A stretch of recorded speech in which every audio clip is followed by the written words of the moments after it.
La diététicienne est passée aujourd'hui comme prévu, donc pour qu'on refasse le point sur comment se sont déroulées ces 2 premières semaines avec le retour de la sonde. Alors, elle a eu le retour des infirmiers et en plus, tout a été noté ici de leur part sur les difficultés que j'ai rencontrées, les problèmes qu'il y avait et tout ça. En fait, elle a très bien compris que ce protocole qu'elle m'avait fait, c'est-à-dire faire passer une poche dans les 24 heures, c'était impossible pour mon cas. Et elle m'a encore répété qu'elle connaissait rien à la gastroparésie, que j'étais la première et blablabla. Et donc en fait, elle a conclu que là, ce qu'on faisait, on restait comme ça. C'est-à-dire que je fais passer 1 litre, mais dans le temps que je peux, en fait, que mon corps tolère. C'est-à-dire ce qu'on faisait, je continue, je laisse au même débit qui est à 30 millilitres par heure. Je me débranche lorsque je sens que ça va plus. Je fais des pauses et tout ça. Et au final, même si la poche prend 2 jours à passer, c'est pas grave. Tant que je suis au moins alimentée, c'est déjà mieux que comment j'étais avant la sonde, quoi. En gros, ça change pas sur là ce qu'on faisait ces derniers jours, c'est-à-dire laisser la poche en continu et puis faire des pauses. Et voilà. Le fait que on fasse comme ça, on a conclu que je pouvais être autonome et donc il n'y a plus besoin que les infirmiers passent tous les jours parce que je rappelle que les 2 premières semaines, on a préféré qu'ils soient là pour m'encadrer, voir s'il n'y avait pas de problème et voilà, ils surveillaient bien tout. Mais maintenant que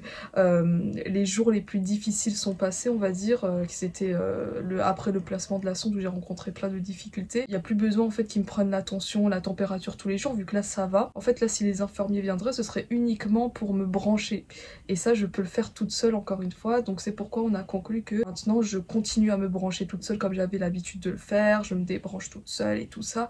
Et les infirmiers ne viendraient qu'à ma demande. Donc c'est-à-dire, si jamais je sens que ça va pas et j'ai besoin d'aide, eh bien ce sera à moi de les appeler. On va dire que je retourne un peu à la case avant quand j'avais la nutrition et que je me débrouillais toute seule. Voilà, j'avais le protocole, telle poche que je devais faire passer. Après, c'est moi qui me branchais un peu quand je le sentais. Avant, après, c'était pas pareil. Je pouvais choisir si je voulais me brancher la nuit, la journée. Ensuite, avec la diététicienne, je lui ai fait part du fait que j'avais que de la diarrhée et des mal de ventre depuis qu'on a commencé cette poche énergie. Donc elle m'a dit que normalement c'était pas normal parce que bon après peut-être que car c'est hyper calorique ça doit faire mal, mais en principe vu que c'est pas des fibres c'est pas censé me faire mal.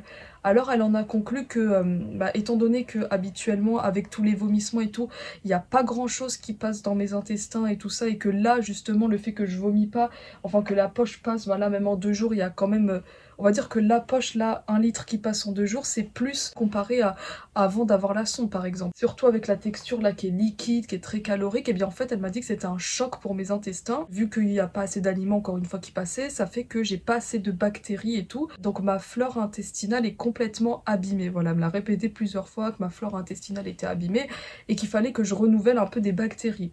Donc elle m'a conseillé, si je pouvais, de manger des vrais yaourts pour pouvoir reproduire des bactéries intestinales. C'est ce que j'ai compris de ce qu'elle m'a dit. Normalement, en faisant comme ça, avec le temps, ça devrait aller. Mais si jamais les douleurs au ventre liées à la nutrition, à la diarrhée, tout ça, ça continue, on verrait pour changer de poche de nutrition, on partirait sur un autre modèle. Ensuite, la diététicienne m'a pesé et apparemment, j'ai pris 1 kg. Donc 1 kg en 2 semaines. Tant que je perds pas du poids avec la sonde, on va dire ça progresse. Et ensuite, la diététicienne m'a dit qu'elle avait envoyé un mail à l'hôpital, mon docteur et tout ça, pour voir si mon opération est maintenue, parce que c'est censé être la semaine prochaine et j'ai aucune nouvelle. Si jamais elle avait des nouvelles et tout, elle me recontacterait. En tout cas, si je continue à garder la sonde même après l'opération. Les consultations avec la diététicienne qui vient à la maison, ça se ferait 1 fois tous les 3 mois. Donc je la reverrai dans 3 mois. Et entre-temps, s'il y a besoin, s'il y a un problème, j'appelle par téléphone. Voilà, c'était juste pour vous dire un peu comment ça s'est passé avec la diététicienne aujourd'hui. Donc maintenant, je vais me rebrancher seule et vous montrer un peu comment je fais ça. Bon, je vous l'avais déjà fait à l'époque, mais maintenant, on va le faire avec cette nouvelle machine parce que j'ai encore jamais branché avec cette machine. J'espère que je vais pouvoir bien me débrouiller. La poche, ça fait 2 jours qu'elle est branchée. Et là, on est à 830 millilitres sur 1000. Donc 830, donc ça veut dire que ça va s'arrêter sûrement au milieu de la nuit ou même le matin très très très tôt. Donc, la nuit, je dors avec comme d'habitude, mais ça me dérange énormément parce que vous voyez, il y a beaucoup de plis.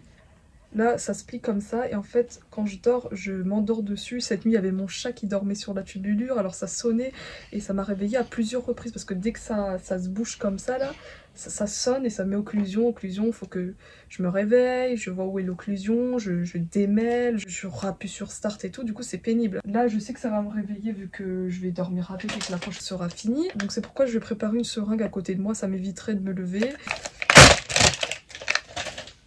Voilà, voilà.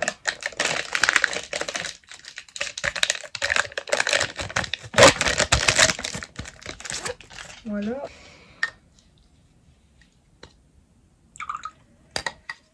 Voilà. Ouais, donc ça, je la laisse ici. Et je vais la mettre ici. Je la mets ici sous mon oreiller. Et la nuit, quand ça me réveille, je me rince la sonde. Et puis voilà. Là, je vais mettre mon pyjama. J'avais juste essayé cette robe. On verra à quelle heure ça va se finir et tout ça pour pouvoir débrancher.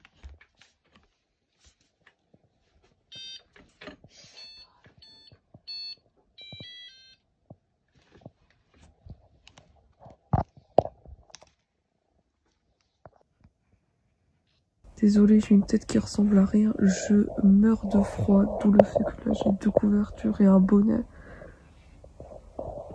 Il est actuellement 4h55. Ça fait depuis 1 heure que je suis réveillée. Comme d'habitude, bah c'est la nutrition là par cette sonde qui est insupportable, qui me provoque des symptômes. Il n'y a pas un jour où la sonde là ne m'a pas fait souffrir depuis qu'on l'a remise. Ils savent que dans l'estomac, je ne supporte pas. On sait à quel point ça a été une souffrance et pourtant... je dois faire avec. Bon, j'ai été prise avec des rots au goût du vomi. J'avais des remontées, mais vraiment, c'est dégoûtant et c'est horrible comme sensation. Donc, je me suis débranchée. Ensuite, bah, j'ai fait que agoniser de douleur, mais vraiment. Comme si à l'intérieur de mon ventre, il y avait des poignards de couteaux, que des couteaux. C'était insupportable. J'avais l'impression d'être bouchée de l'intérieur. Et mon estomac, mes intestins, les deux, là, c'est horrible, les deux qui font mal. Donc après, j'ai vomi, mais en fait, c'était plus une régurgitation. Vous voyez, j'ai régurgité aux toilettes. J'ai eu peur parce que ma sonde ressorte. Donc ça va, ma sonde n'est pas ressortie. Mais j'allais vomir en fait, j'avais que encore une fois, les goûts du vomi, remonter acide. Et donc ce que j'ai fait, c'est que je suis partie aspirer avec la seringue. Et j'aspire au moins 6 seringues. C'était dégoûtant. Le contenu, on dirait que c'est là depuis des jours tellement que ça pue. La sonde me gêne à l'intérieur de moi. Bon, là on va dire que c'est un peu n'importe quoi. Heureusement que j'ai aspiré. Si j'aurais pas aspiré, là j'aurais vomi ma sonde. Et c'est chiant d'en arriver à faire des choses comme ça. Parce que je dois m'adapter par moi-même. Je sais même pas comment je vais tenir. En souffrant tous les jours, là, c'est trop. Et alors à l'instant, j'ai l'impression que mon ventre allait exploser de l'intérieur tellement que ça faisait mal. Ça vient juste de commencer à être supportable. Oh. Je meurs de froid, je sais pas pourquoi j'ai tout le temps froid. J'espère que là, d'ici tout à l'heure, vu qu'il est 5 h du matin, je vais pouvoir me rebrancher. Mais là pour l'instant je peux pas me rebrancher. Mon estomac n'en peut plus. J'en ai marre. Je vais voir combien exactement est passé. 943. Bon, c'est déjà pas mal, hein, franchement. On va enlever. Voilà, on va éteindre. Voilà.